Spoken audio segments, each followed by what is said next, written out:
प्रश्न क्रमांक 4 पहिला, एक संख्या आणि तिची गुणाकार व्यस्त संख्या यांची बेरीज 13/6 आहे, तर ती संख्या कोणती? समजा ती संख्या x आहे, तर तिची गुणाकार व्यस्त संख्या असेल 1/x.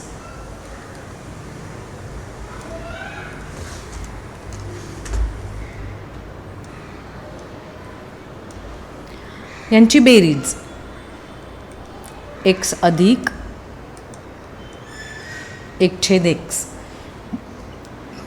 दिलेल्या अटीनुसार x अधिक 1/x बरोबर 13/6. आता हा छेदातला x रद्द करण्यासाठी याच्यात छेदात आहे म्हणजेच भागलेला आहे, तर भागाकाराच्या विरुद्ध गुणाकार म्हणून आपण प्रत्येक पदाला एक्सनी गुणूया. या पदाला एक्सनी गुणल्यानंतर आपल्याला मिळेल x वर्ग.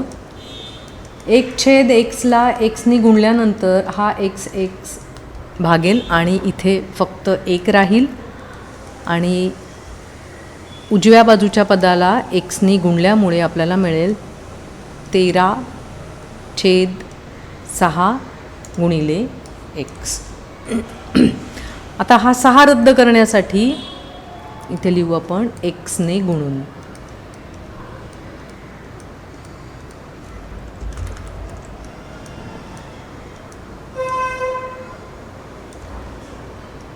हा 6 रद्द करण्यासाठी 6ने गुणूया. 6x वर्ग. 1 गुणिले 6 म्हणजे 6 आणि 13/6 x गुणिले x म्हणजे हे 13x राहतील. आता हे सामान्य रूपात लिहूया.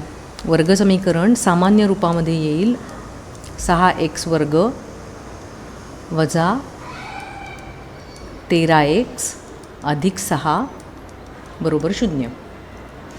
हे सामान्य रूपातील वर्गसमीकरणाशी जर आपण तुलना केली तर याच्यावरून आपल्याला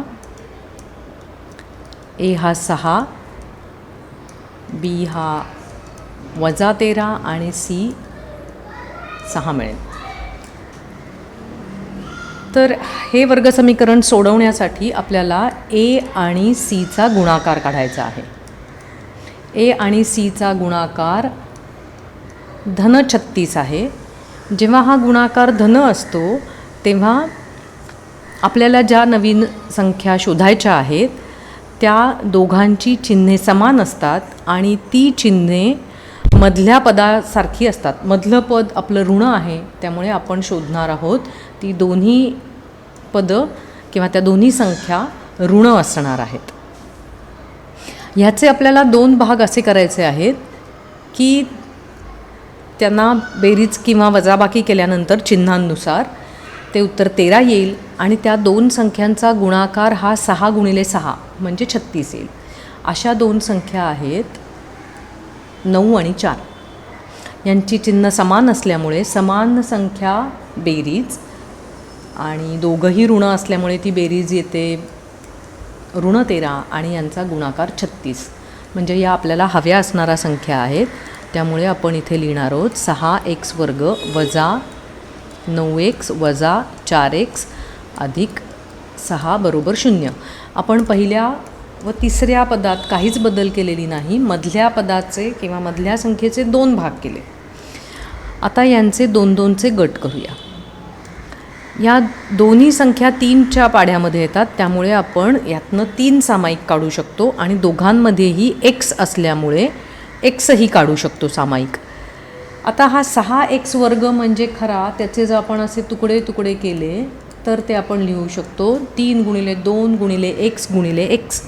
त्यातला 3x आपण सामायिक म्हणून काढलेला आहे, तर उरलेल्या आहेत 2x आणि हे 9x म्हणजे 3 गुणिले 3 गुणिले x आणि यातलेही आपण 3x सामायिक काढलेले आहेत, त्यामुळे इथे राहिला आहे 3. तो आपण इथे 3 लिहूया. यांचाच आपण गुणाकार करून बघितला तर आपल्याला या संख्या परत तशाच मिळू शकतील. या 4 पदांपैकी जर तिसरी संख्या ऋण असेल तर आपण ऋण संख्या सामायिक काढावी लागते. 4 आणि 6 हे 2च्या पाढ्यामध्ये आहेत, तर मी या 4x भाग करते. 2 गुणिले 2 गुणिले x आणि हे म्हणजे 2 गुणिले 3. आता या दोन्हीमध्ये आपल्याला 2 सामायिक काढता येऊ शकतो आणि तो आपण ऋण काढणार आहोत, कारण तिसरी संख्या ऋण आहे. राहिले काय इथे 2x. आता ही ऋण संख्या काढली होती, त्यामुळे जेव्हा आपण 6ला ऋण 2ने भागू तेव्हा आपल्याकडे राहतील ऋण 3. हे असे केल्यानंतर ह्या कंसातील पदं आपण तुलना करायची असते, ती सारखी आली पाहिजेत की ज्यांना आपण पुन्हा सामायिक काढू शकतो. हे सामायिक काढल्यानंतर इथे 3x राहिला आणि इथे -2 राहिला. आता या 2 संख्यांचा गुणाकार 0 आहे, याचा अर्थ त्या दोघांपैकी एक किंवा दोन्ही संख्यांची किंमत 0 आहे. इथे आपण लिहिणार 2x - 3 बरोबर 0 आहे, किंवा 3x - 2 बरोबर 0 आहे. त्यामुळे हे येईल 3ला स्थानांतरित करूया, तो इकडे येऊन बेरीज होईल त्याची. आणि आता परत 2ला स्थानांतरित करूया, विरुद्ध क्रिया करून तो इकडे भागेल. इथेही तसंच करावं लागेल. 2 स्थानांतरित केला तो जाऊन बेरीज करेल आणि 3 जाऊन भागेल. त्यामुळे या संख्या तुम्ही बघितल्या तर हे 3/2 आहे तर 2/3 आहे, म्हणजेच त्या एकमेकांच्या व्यस्त आहेत. तर ती जी संख्या आपण शोधतो आहोत ती संख्या या दोन्हीपैकी कुठलीही असू शकते. ती संख्या 3/2 असेल तर तिचा गुणाकार व्यस्त 2/3 येईल, किंवा ती जर संख्या 2/3 मानली तर तिचा गुणाकार व्यस्त 3/2 येईल. ती संख्या किंवा 2/3 या दोन्हीपैकी ती असू शकते. एका वर्गसमीकरणाची मुळे x² + 4x - 10 या समीकरणाच्या मुळांच्या व्यस्त संख्या आहेत, तर ते समीकरण कोणते? समजा अल्फा आणि बीटा ही वर्गसमीकरणाची मुळे आहेत. दिलेले वर्गसमीकरणाची तुलना आपण सामान्य रूपाशी केली तर आपल्याला a ची किंमत 1, b ची 4 व c ची ऋण 10 मिळते. आता आपल्याकडे त्या मुळांची बेरीज आहे, त्यावरून आपण या व्हॅल्यू वापरून ती मुळांची बेरीज काढू शकतो. b ची किंमत आहे 4 आणि त्यामुळे मुळांची बेरीज -4 आहे.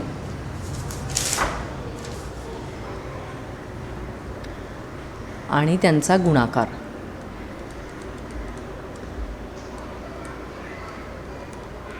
-10/1 म्हणजेच -10 आहे.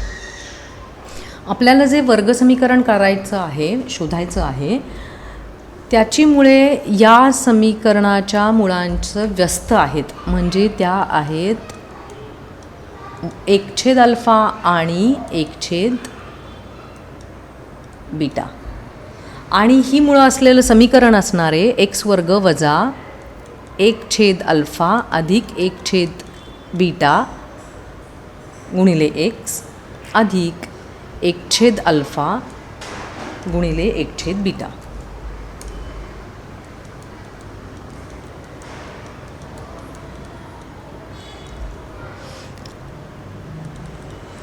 आता याला सोडवूया. इथे छेदातल्या संख्या सारख्या नाहीत, त्या सारख्या केल्या तरच आपल्याला बेरीज करता येईल. या संख्यांचा गुणाकार करून ती छेद समान करता येऊ शकतात.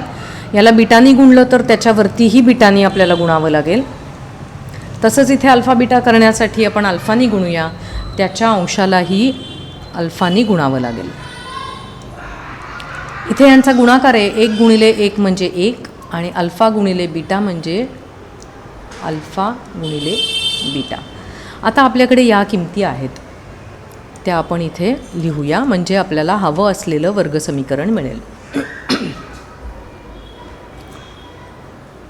x² वजा अल्फा अधिक बीटा आहे -4 आणि अल्फा गुणिले बीटा आहे -10 आणि इथे x अधिक 1 अल्फा गुणिले बीटा जे आहेत -10. दोन ऋण संख्यांचा भागाकार धन असतो त्यामुळे हे 4/10x आणि ही संख्या ऋण असल्यामुळे हे चिन्ह ऋण होईल.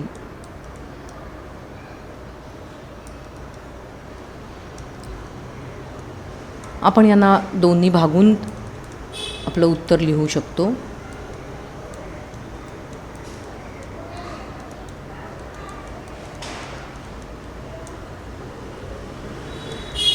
हे आपण ते शोधत असलेलं समीकरण आहे.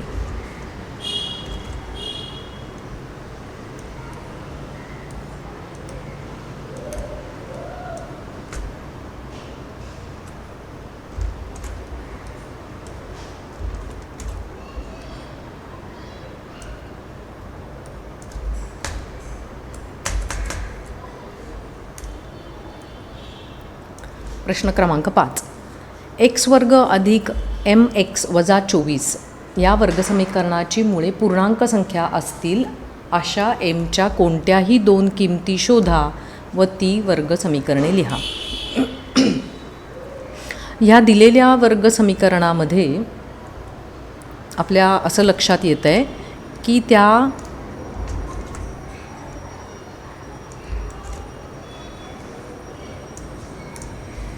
ते वर्गसमीकरण जर आपण सामान्य समीकरणाशी तुलना केली तर आपल्याला त्यातून ABCच्या किमती मिळतात. A किंमत 1 आहे, B M आहे आणि C आहे -24. हे आपल्याला कसं मिळालेलं आहे तर त्या दिलेल्या समीकरणाची तुलना सामान्य रूपातील वर्गसमीकरणाशी करून.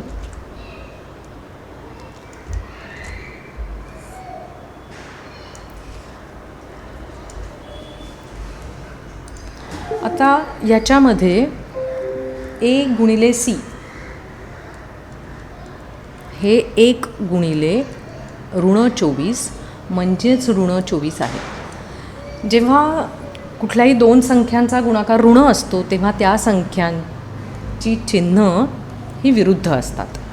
मग अशी 2 संख्या आपल्याला कुठल्या मिळू शकतात की ज्यांचा गुणाकार 24 असेल तर ते आहे एक संख्या अशी आहे किंवा एक जोडी अशी आहे 8 आणि 3 आणि दुसरी आहे 6 गुणिले 4.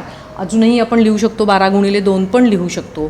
फक्त आपलं आत्ता ठरलं त्याप्रमाणे की ह्यांची चिन्ह विरुद्ध पाहिजेत तरच त्यांचा गुणाकार ऋण येईल. आणि मधल्या संख्येचं जे चिन्ह आहे ते धन आहे ते आपण मोठ्या संख्येला दिलं पाहिजे म्हणजे ही संख्या येईल -3. तसंच इथे मोठी संख्या धन दुसरी संख्या ऋण. त्यामुळे आपल्याला ज्या 2 किमती शोधायच्या आहेत तर 2च्या एमच्या अशा कोणत्याही 2 किमती शोधल्या आहेत तर त्या आपल्या इथे आहे 5 म्हणजेच एम म्हणजे त्या 2 संख्यांची बेरीज येणार +8 -3 म्हणजे झाले 5 आणि हे झाले 2. सो एमची किंमत 5 असू शकते किंवा एमची किंमत 2 असू शकते. मग असं एक वर्गसमीकरण येईल x² + 5x वजा 24 बरोबर 0 आणि दुसरं समीकरण येईल एक्स वर्ग अधिक 2x वजा 24 बरोबर 0.